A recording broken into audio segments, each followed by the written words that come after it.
Olá, pessoal, tudo bem? Sou o professor Felipe, estou hoje com o professor Hélio para falar um pouquinho com vocês sobre recalque de fundações e reforço estrutural, trazendo então um pouco desse ponto de vista do especialista. Nós vamos começar falando um pouquinho então sobre recalque de fundações, e aí o professor Hélio entra com a parte de reforço estrutural, trazendo até mesmo um estudo de caso para vocês hoje. Com relação a recalques em fundações, pessoal, importante a gente começar lembrando que são 3 parcelas de recalque, né? Eu posso ter, então, quando eu falo de recalque, o recalque causado em fundações, a gente não pode se esquecer de que a minha fundação ela está sempre apoiada no terreno, né, no solo. Então, o recalque de uma fundação, ele é gerado por um recalque que ocorreu primeiramente no solo, no terreno, certo? Eu posso ter 3 tipos de recalque no solo, então, né? Eu posso ter aquilo que a gente chama de recalque imediato ou recalque elástico.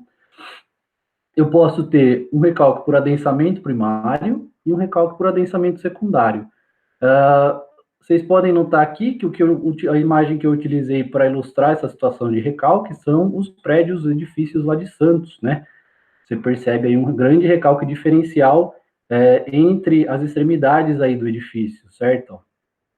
Isso gera um grande desaprumo, né, nos edifícios, gerando problemas aí de utilização, né, sendo que alguns deles foram, inclusive, reaprumados, certo? O que não é um procedimento simples, né, pessoal? Muito bem. Daí a importância, então, da gente conhecer um pouquinho mais sobre recalque, né? Recalque imediato, então, o recalque total, que seria o S, né, a soma das 3 parcelas de recalque, certo? O recalque elástico ele vai ocorrer, então, imediatamente após a aplicação ali das minhas cargas e o aumento de tensão, né, no meu terreno, certo? Ele é causado basicamente por um rearranjo das partículas de solo, elas se rearranjam, e aí eu tenho uma diminuição de volume ali, o meu solo, ele recalca um pouquinho, trazendo a fundação junto, certo? O meu recalque por adensamento, pessoal, a gente, lembrando rapidamente também, o solo ele é formado por algumas fases, né? Por 3 fases. Eu tenho lá, na verdade, as partículas sólidas do solo e tenho também os vazios. Esses vazios eles podem conter ar ou água, certo? Então, a ideia é a seguinte: quando eu aplico um aumento de tensão, né, no meu terreno, o que vai acontecer? Esse aumento de tensão, primeiro, vai para a fração líquida ali, ele vai para a água e para o ar, que estão nos vazios do solo, né? E aí, à medida em que eu aumento a tensão, eu vou começar a drenar essa água, principalmente, né, dos vazios, e à medida em que essa água é drenada, eu tenho, então, uma redução ali dos vazios do solo, e com isso um recalque aí por consequência, certo? Ocorre lentamente, é um recalque que ocorre lentamente, pode demorar anos para acontecer, né? E é uma fração de recalque bastante importante de ser conhecida em solos argilosos, por exemplo, certo? Eu tenho ainda uma terceira parcela, que é o recalque por compressão secundária, solos argilosos, principalmente que tem aquela que a gente chama de água intersticial, que é aquela fração de água, né, que está muito aderida às partículas de argila, principalmente por atração elétrica, então ela começa também a ser drenada, essa fração de água, mas isso é em geral desprezado por ser uma parcela pequena e por demorar muito tempo para acontecer, certo? Então eu tenho aí o que eu chamo de um problema profundo, né, pessoal? Aqui a gente percebe nitidamente que o terreno recalcou, né? A minha sapata acabou aqui não acompanhando o recalque do terreno, mas eu provavelmente tenho uma situação de aterro, né, por exemplo, aqui, e aí o aterro, se não for bem executado, ele vai apresentando uma autocompactação ali, né? Ele vai reduzindo de volume ao longo do tempo, especialmente se eu aumentar o nível de tensões em cima, sobre esse recalque, sobre esse aterro, né, pessoal? Então tá aí, uma situação bem importante, né? Normalmente a minha fundação acompanha o terreno e ela vai ceder junto com o terreno, certo? Aqui eu tenho, então, o que a gente, uma imagem onde a gente pode definir os tipos de recalque aí que a gente tem, né, em teoria. Eu tenho o que eu chamo de ΔH, que seria um recalque total, ou seja, o nível da minha fundação estava no tracejado, recalcou, chegou ali na profundidade ΔH1, certo? Então, tem um recalque total ΔH1.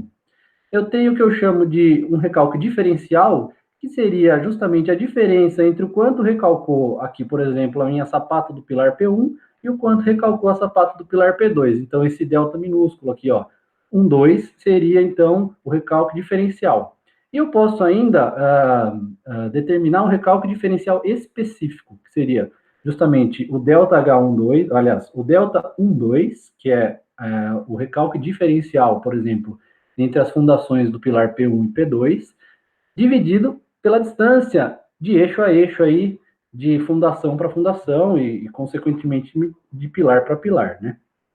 Então, o deltinha aqui, 12, sobre L12 seria o meu recalque diferencial específico, certo? Bom, efeitos de recalques em estruturas, né? Recalque vai gerar os mais diversos tipos de defeitos, né? Posso ter dano desde estrutural, se eu tiver um recalque diferencial grande, por exemplo, acentuado, eu posso ter dano só arquitetônico, né? Que vai gerar prejuízo à estética da construção, vai ter abertura de pequenas fissuras, trincas, né? Pode ter ruptura de painel de vidro, mármore, essas coisas. E posso ter danos funcionais, que era o que acontecia muito lá, o que acontece, na verdade, em muitos prédios de Santos, certo? Onde eu tenho refluxo de esgoto, eu tenho problema, por exemplo, com caimento de água dentro de banheiro, nos boxes de banheiro, né? A água não vai mais para o ralo, como originalmente ela ia, né? Tem desgaste aí de elevador, porque se eu tenho desaprumo, né? Eu vou ter um desgaste em um dos dois lados aí dos meus elevadores. Emperramento de porta, janela, enfim. Danos funcionais são bastante característicos aí de recalques, né? Principalmente de recalques diferenciais. Então, está aqui uma situação bastante exagerada aí do que um recalque pode produzir, né? Aqui eu tenho duas camadas ali, um solo arenoso, embaixo um solo argiloso, e aí, então, se eu não entender bem como é que esse solo pode se comportar, isso pode comprometer aí as minhas fundações e, por consequência, a estrutura também, como o professor Hélio vai falar para a gente daqui a pouco. Tem muitos estudos, né? Alguns deles aí, um dos estudos clássicos é o do Skempton e MacDonald, aí, em 1956, né? Eles mostraram aí, tentaram relacionar, na verdade, os tipos de danos com os tipos de recalques, então perceberam que danos funcionais normalmente estão atrelados a recalques totais, né? Danos estruturais e arquitetônicos dependem mais de recalques diferenciais específicos, certo? E aí existe até uma escala para a gente trabalhar com segurança. Então, eu vou sempre trabalhar com uma fundação produzindo um recalque diferencial máximo, por exemplo, aí de 1 para 300, para evitar danos arquitetônicos, ou 1 para 150, para evitar danos estruturais. Cada estrutura aí vai demandar uma margem de segurança de recalque diferente, certo? E aí uma frase para vocês. Então, sal grosso para os invejosos que o recalque está demais, pessoal, certo? Olha lá. Condições que requerem o uso de fundações por estacas. Veja, eu tenho algumas situações, então, principalmente quando eu tenho aterros mal executados, né? Onde eu vou precisar trabalhar com estaca, eu não vou conseguir trabalhar com fundação rasa, por exemplo, sapata, bloco de fundação, né? Por quê? Porque eu tenho situações específicas ali, principalmente relacionadas ao solo, né, do local. Não podemos esquecer nunca de que o solo faz parte da estrutura. Então, isso vai demandar que eu encontre uma forma de levar as cargas da estrutura para um nível mais profundo do subsolo, certo? Eu não vou conseguir, por exemplo, se eu tiver ali, né, camadas moles de terreno, eu não consigo usar fundação direta, por exemplo, né? No caso aí, na situação C, pessoal, se vocês analisarem, ó, veja, eu tenho algumas setinhas aqui, bem tangenciando aqui o meu elemento de fundação profunda, no caso aqui as estacas, né? Essas setinhas aqui, elas estão mostrando para a gente que o solo que está em volta, ele está recalcando mais rápido do que a estaca, e com isso, ele está produzindo o que a gente chama de atrito negativo nas estacas. Então, o solo, além de não contribuir para gerar capacidade de carga para o meu elemento de fundação, ele ainda gera uma sobrecarga, ele atua de forma desfavorável, né, na minha fundação. Então, isso é um problema sério de aterro, principalmente de aterro executado de qualquer forma, simplesmente lançado no terreno sem nenhum tipo de controle de compactação. Certo? Tem diversas situações, acho que o nosso foco aqui hoje é falar um pouquinho sobre a questão de aterros, então esse item C aqui ilustra bem o que pode acontecer, né? E aí, nessa figura ao lado, a gente consegue ver, então, lá eu tenho diversas camadas de terreno, de repente eu tenho uma superfície rochosa que está aqui chegando mais à superfície, né? E aí, isso aumenta um pouquinho a minha capacidade de cargo, diminui os meus recalques desse canto aqui nessa extremidade da minha edificação. Em contrapartida, no outro canto, eu tenho recalques mais acentuados e eu vou ter fissuras. Então, né, se a gente traçar aqui uma perpendicular à fissura, ela indica para mim onde é o ponto de recalque, né? Então, a fissura está aqui, 45 graus, né? Traçando aqui 90, eu encontro aqui um recalque, principalmente nessa extremidade da edificação, né? Aqui na situação B, ó, eu tenho uma área de corte aterro, então eu fiz um corte aqui no terreno e fiz um aterro na outra extremidade, aqui no canto esquerdo, né, pessoal? E aí a gente percebe, então, que o comportamento vai ser diferente, né? Uma seção cortada, ela provavelmente terá uma capacidade de carga, uma resistência maior, ou seja, vai oferecer recalques menores do que uma seção aterrada, né? Aqui eu tenho no item C, sobreposição do bulbo de tensões, então eu tenho duas edificações, né? Elas geram uma distribuição de tensão ao longo da profundidade, certo? E aí, quando esses bulbos, então essa distribuição das pressões, eu chamo de bulbo de tensões, esse formato, né? Na verdade, é até onde mais ou menos ali 90% das tensões vão ser dissipadas. É uma região onde até 90% das tensões vão ser dissipadas, né? Quando eu tenho uma sobreposição dessas duas regiões, desses bulbos, eu tenho, então, uma região que está com mais tensão do que aquilo que eu previ originalmente, certo? E aí isso vai, lógico, gerar um recalque maior, né? Uma redução de volume do solo que está nessa região aqui. Com isso, esse é o clássico episódio dos prédios de Santos, onde os prédios eles se inclinam uns para os outros, né? Justamente por causa disso, porque eu tenho sobreposição de bulbo de tensões, né? E aqui é um caso de heterogeneidade aí de solo, né? Clássico para a gente, né? A gente, por mais sondagens que a gente execute, a gente sempre tem um pouquinho de dúvida, porque a natureza não assinou nenhum contrato com a gente de que o solo tem que ser igual ao longo do terreno inteiro, né? Bom, então eu preciso compreender o solo, onde vai ser executada a fundação da minha edificação, e eu preciso saber que esse solo é parte integrante do conjunto responsável pela estabilidade, ou seja, o solo é parte integrante da estrutura, certo?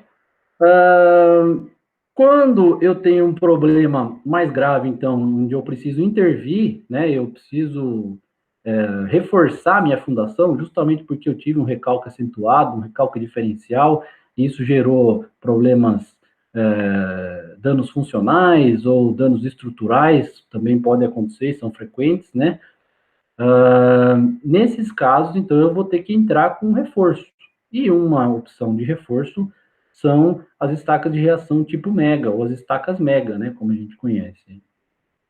Então, o reforço ele pode ter caráter preventivo, permanente ou provisório, certo? Eu posso fazer como prevenção, se eu perceber que eu estou caminhando com uma situação aí de danos, de piora nos danos talvez que eu já tenha, certo? Então, posso fazer um reforço preventivo. Posso entrar já com uma situação de reforço permanente, onde eu já executo o reforço de fundações final, né? E eu sei que aquilo lá vai ser suficiente, então, para transferir as cargas da edificação para o subsolo. Ou posso fazer uma situação aí provisória, até que eu consiga, por algum motivo, executar aí a meu reforço permanente, certo? Então, o objetivo é intervir no sistema solo-fundação para melhorar desempenho. É isso, pessoal, que eu quero. Eu preciso melhorar desempenho, e quando a gente fala de solo, melhorar desempenho é o quê? É diminuir recalque. Diminuir recalque e ficar longe, aí, então, de danos e principalmente aí de ruptura, certo? Muito bem. As estacas de reação tipo mega, então, ó, são blocos cilíndricos vazados, certo? Eu vou cravar esses blocos cilíndricos vazados e eu já vou dar um zoom aqui nessa imagem para a gente entender um pouquinho melhor. Então, são elementos cilíndricos, eles são vazados, eles têm um diâmetro externo de 50, aliás, desculpe, de 25 ou 30 centímetros, certo?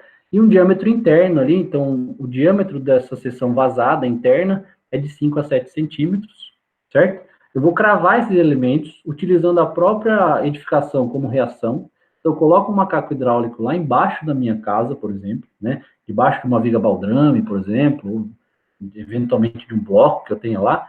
Eu coloco o macaco, insiro esse elemento embaixo do macaco, e o macaco vai começar a se expandir, ele não vai conseguir, ele vai até deformar um pouquinho, né, a estrutura, mas ele chega num certo ponto que ele não consegue mais fazer isso, porque a estrutura tem um peso muito grande, né, e com isso ele vai começar a cravar, então, o meu elemento aí de concreto embaixo ali daquela área onde eu quero reforçar. A ideia é essa. Eu vou inserindo um após o outro, vou inserindo um elemento desse em cima do outro, até que eu atinja uma determinada pressão lá de cravação e que eu julgue que seja suficiente, então, para absorver agora com maior competência, né, as cargas todas que vêm da minha edificação. Né? Então, a mega é formada por justaposição de elementos que eu vou cravar pelo sistema macaco-reação até obter aí maiores pressões, certo? Depois disso, terminei, então, eu vou fazer um encunhamento na lateral do macaco, solto o macaco, retiro ele e finalizo de preencher os vazios ali, depois até com um aterro de solo-cimento, certo? Então, eu acho que uma grande vantagem da estaca mega é que, assim que eu terminei de executar, a estaca já está trabalhando. Porque quando a gente executa uma estaca escavada, por exemplo, numa obra nova, né, ou que seja num reforço de fundação, a gente tem que lembrar que para aquela estaca começar a trabalhar, eu vou precisar promover, né, provocar um pouquinho de deformação no meu elemento estaca, para daí sim ele começar a desenvolver atrito lateral e, se for o caso, também resistência de ponta, certo? Então aí estão os elementos, né, são elementos simples mesmo. Lá no fundo a gente consegue ver umas cunhas, que é o que a gente usa para finalizar, então, a estaca mega, né, ó. E aqui algumas fotos, né? Então não é necessário recalque para pegar a carga, ou um recalque mínimo, talvez, né? Mas ela já, assim que executada, já está funcionando a estaca mega. Então aqui você vê, né, ó, o macaco ali no meio da foto, né? E aí eu tenho aqui uma viguinha metálica para passar essa carga, então, para a estrutura da casa, né? Tem aqui um elemento de concreto também, mas tudo isso para transmitir aí reação, usar como reação a própria estrutura da edificação. E vou cravando esses tubos metálicos, esses tubos de concreto lá embaixo, até a pressão aí que eu pré-estabeleci como suficiente. Aqui finalizado o elemento, então, né, ó, as estacas mega, os elementos cilíndricos estão lá embaixo, depois eu tenho encunhamento e outras peças aqui, justamente para fazer essa transmissão aí de cargas. É basicamente isso que eu ia falar para vocês e vou deixar um pouco com o professor Hélio agora para falar, então, sobre reforço estrutural e trazer o nosso estudo de caso aí. Professor, contigo. Ô pessoal, bom dia, tudo bem? Então, Terminei. eu tive contato com o professor Felipe, até para a gente conversar um pouquinho desse tema, né? E a gente falou um pouquinho sobre reforço de estrutura e recalque de fundação, né? Então, já que o professor Felipe falou um pouquinho para nós sobre a parte de recalque de fundação e um pouquinho do uso da estaca mega, eu vou agora falar para vocês um pouco, primeiramente, sobre o que é o reforço estrutural propriamente dito, né? A gente pode basicamente definir o que é o reforço estrutural como sendo qualquer intervenção que você vai fazer numa edificação quando você tem um problema relacionado com resistência, capacidade de carga, né? Então você pode fazer essa intervenção em qualquer elemento, como por exemplo vigas, pilares, lajes, ou até mesmo na própria fundação, né? Como o professor Felipe acabou de demonstrar.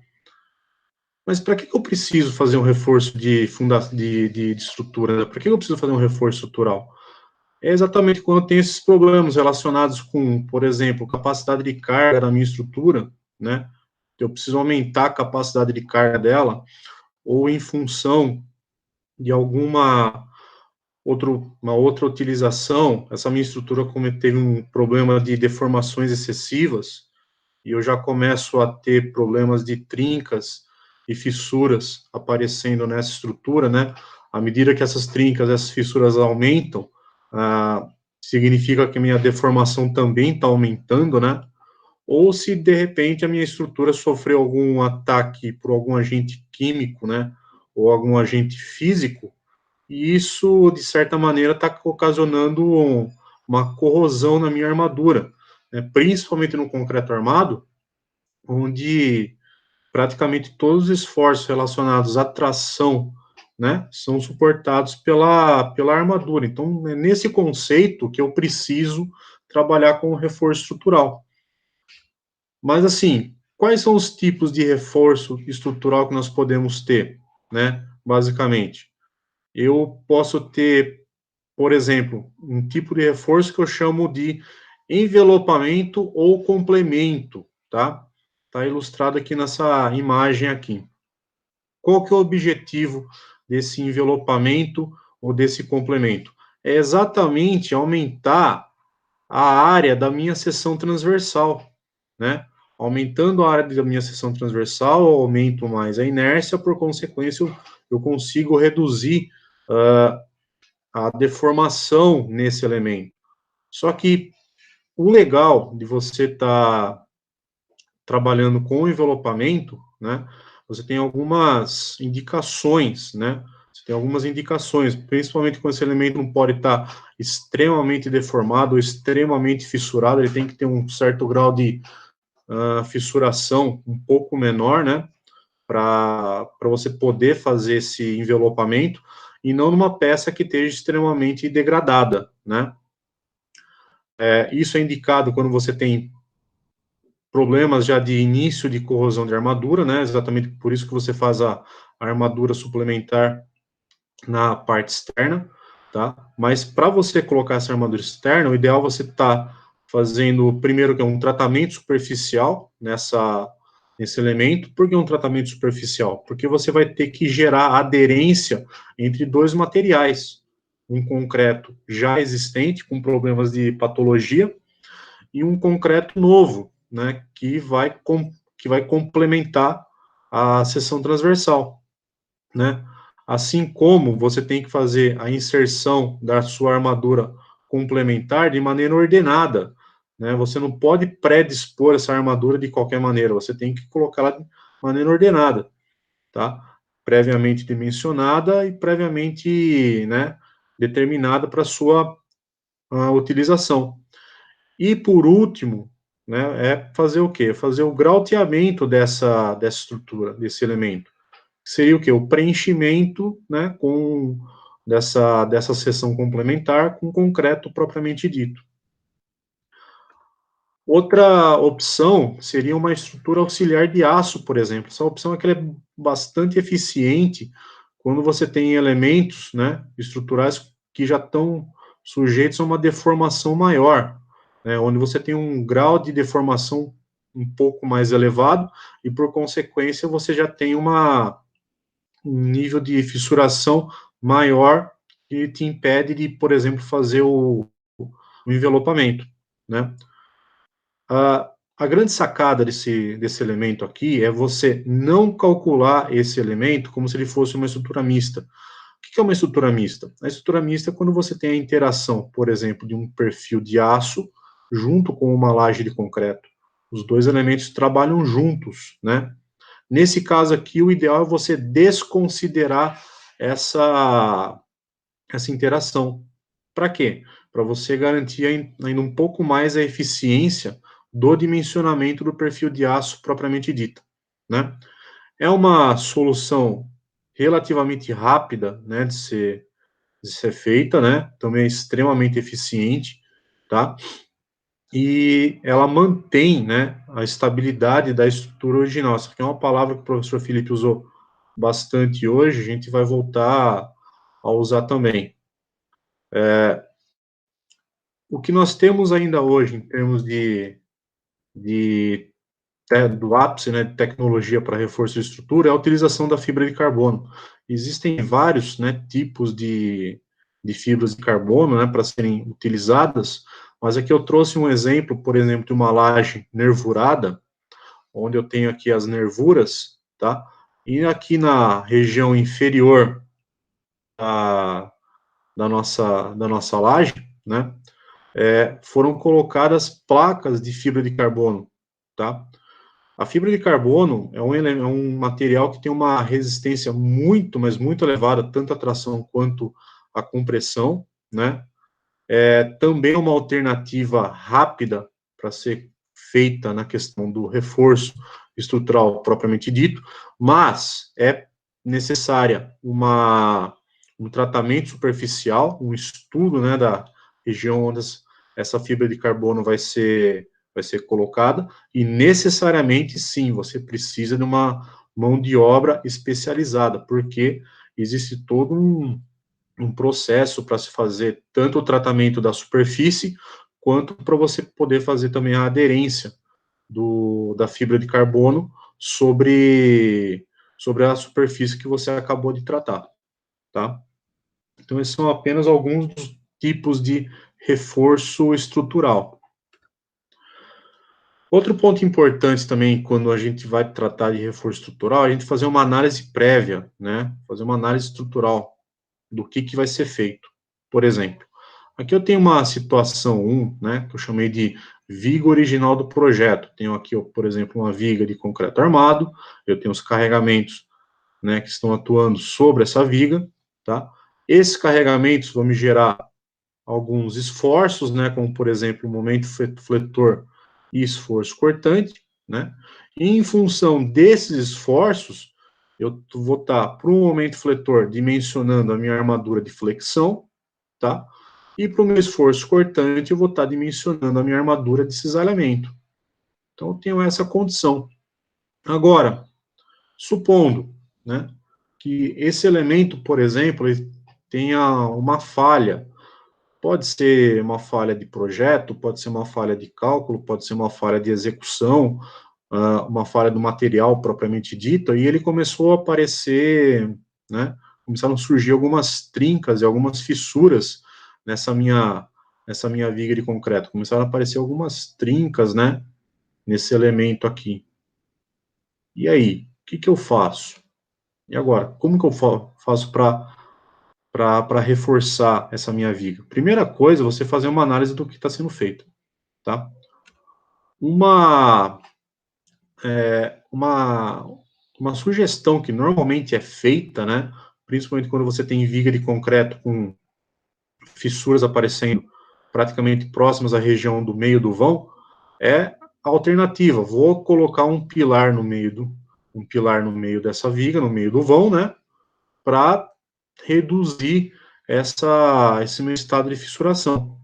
Só que aí vem a pergunta, será que você colocar esse pilar é a melhor alternativa? Apesar de ser a alternativa mais rápida, mais fácil, será que é a melhor? Então, eu tenho aqui a nossa viga de concreto ainda, e eu aqui estou propondo, né, a colocação de um pilar exatamente no meio do vão, quer dizer, estou gerando um apoio adicional. E olha só o que acontece nessa minha viga, né, quando eu coloco um apoio, né, adicional. Eu tenho mudança nos meus esforços, onde meu diagrama de momento fletor ele só ficava abaixo, né, da minha linha de referência da minha viga, agora uma parcela desse diagrama está ficando acima. Quer dizer o quê? Eu estou gerando um esforço de tração onde somente existia compressão. Aí vem a pergunta, será que essa armadura que está colocada, né, na parte superior da minha viga, ela é suficiente para suportar esse novo esforço? Às vezes eu posso estar aumentando o meu problema, né, pensando que eu estou solucionando. Então, toda vez que você vai fazer um reforço numa estrutura, além de você conhecer as técnicas mais adequadas, é extremamente importante você fazer uma análise prévia, né, de como vão ficar os esforços, né, nessa viga quando você estiver propondo o tipo de reforço. Então, aqui, o que nós vamos falar um pouquinho agora? É um estudo de caso, né, que eu estou acompanhando a respeito da seguinte situação. Mas é uma edificação assobradada, né? Ela já possuía alguns problemas estruturais ocasionados por recalque de fundação. Olha aqui o tema do professor Felipe aqui, né? Ocasionado por recalque de fundação. O que eu tinha na casa? Problema? Eu tinha uma série de trincas, fissuras que apareceram em vários pontos da residência, em função do quê? Em função da minha fundação que não era adequada. Né? No caso que eu tinha o quê? Foram executadas sapatas isoladas, né? Sobre um aterro relativamente alto, né? Em torno de 5 metros, mais ou menos. Então, esse já era o problema, né, inicial. Na obra do vizinho, o vizinho começou a fazer uma obra e ele começou a fazer movimentação de terra, ele começou a fazer a parte de terraplanagem dele, tá? Então, de certa maneira, ele não tomou também os cuidados na hora de fazer a movimentação de terra de maneira adequada para não descalçar o pé desse muro. E ainda na ocasião, além de tudo isso, começou a chover um pouquinho, tá?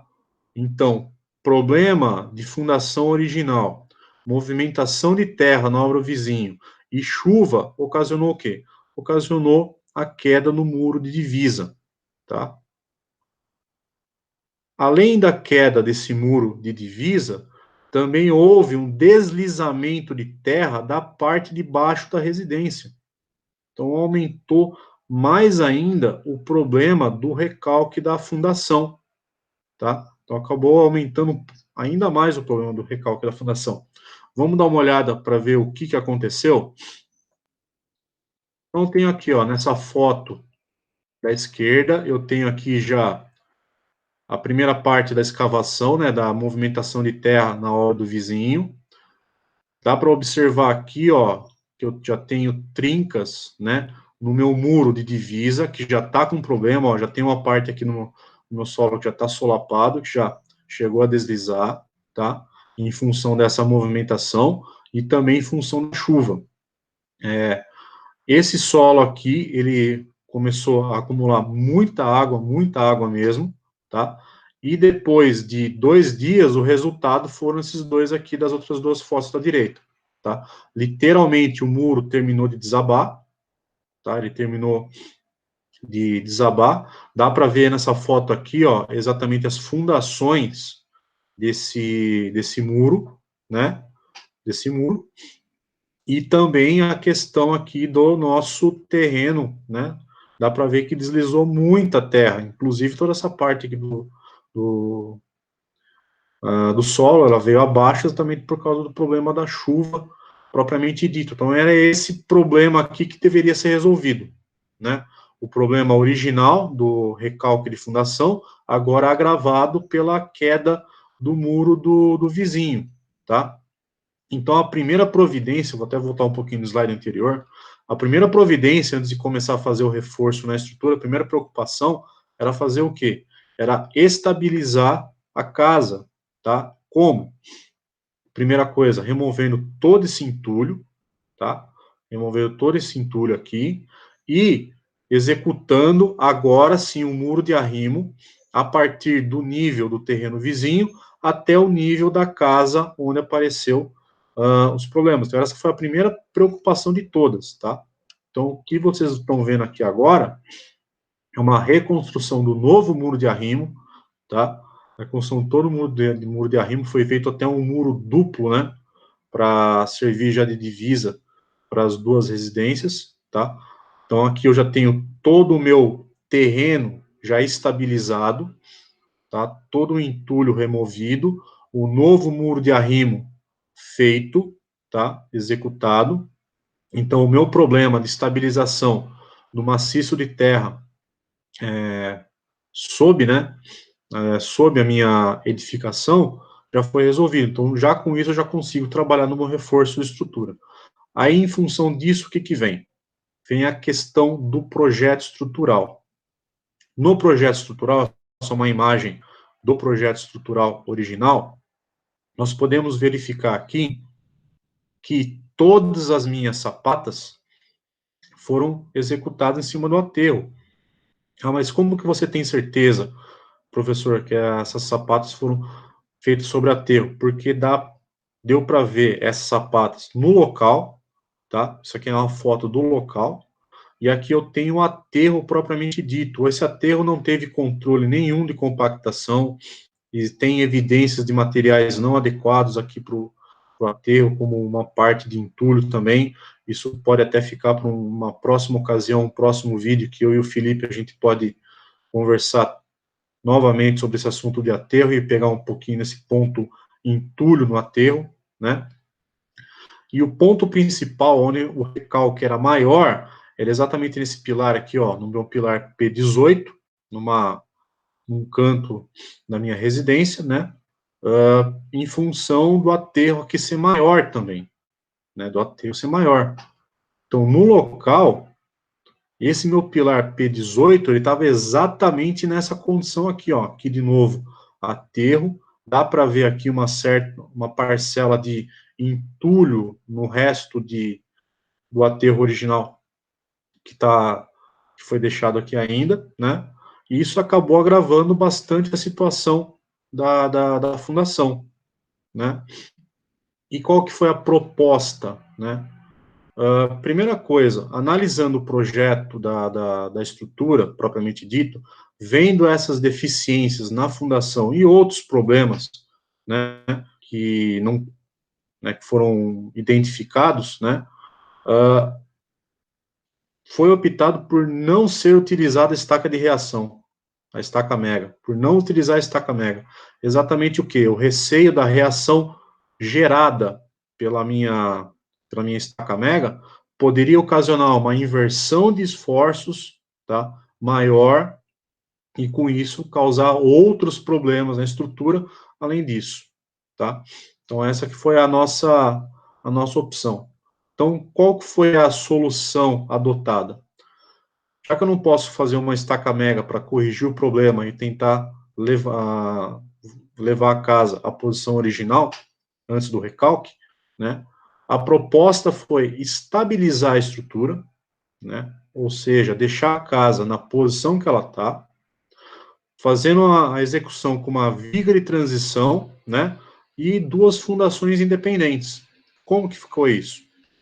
Ficou como está feito nesse croquisinho aqui. Eu tenho aqui no projeto original da minha estrutura, tá? Aqui eu tenho dois blocos de fundação, um aqui na lateral da residência e outro aqui na fachada frontal da residência, exatamente que eles servem para quê? Servem para apoiar toda a carga nesse ponto aqui, tá? Abaixo dessa viga baldrame e dessa viga baldrame aqui, dessa minha viga, isso aqui, se eu não me engano, é V17 e essa aqui é a minha viga V12. A ideia é fazer uma outra viga de concreto abaixo delas, exatamente nessa condição aqui, ó. Eu vou fazer uma viga de transição aqui na diagonal, tá? Eu vou escavar essa minha fundação, eu vou colocar a minha viga por baixo, encostando na face inferior de cada uma dessas vigas baldrame, e essa minha viga de transição, ela vai estar descansando sobre esses dois blocos de fundação, aos quais estão sendo executadas estacas manuais, né?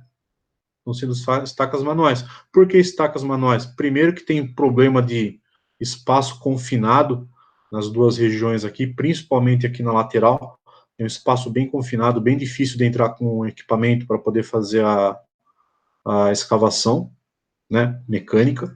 E aqui na frente, tá, eu tenho um talude aqui de aproximadamente 5 metros, então fica também difícil de se trabalhar aqui na fachada frontal com qualquer tipo de equipamento. Então optou-se por fazer as escavações dessas duas estacas, essas duas brocas aqui manuais, né, ultrapassando todo o aterro, tá, e apoiando em solo firme.